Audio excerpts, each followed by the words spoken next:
Okay, so I'm going to quickly do a few examples of Q6 in case you need it.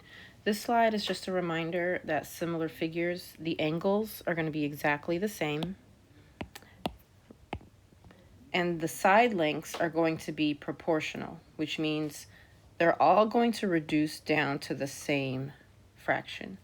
The angles are the easy part, right? Just find the corresponding angle and it's the same. So this is 32 degrees.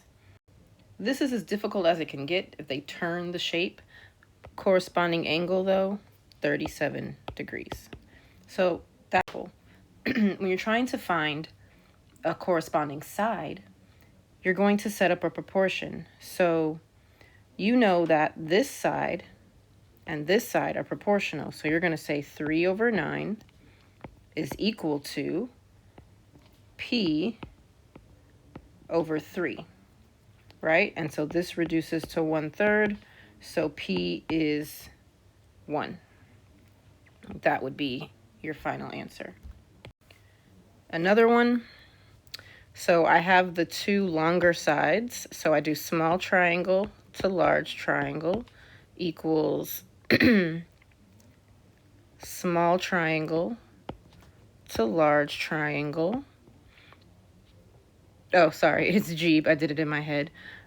This is reducing to 1/2. So that means G is 2. And if you don't know what I'm doing, this is a proportion, right? So 10 equals 5G. You can do it that way, or you can just know what it reduces to. I'm going to do one for you in case it's not making sense. So the sides I have are 1 to 6. That's small triangle to large triangle. And then I have R to 12.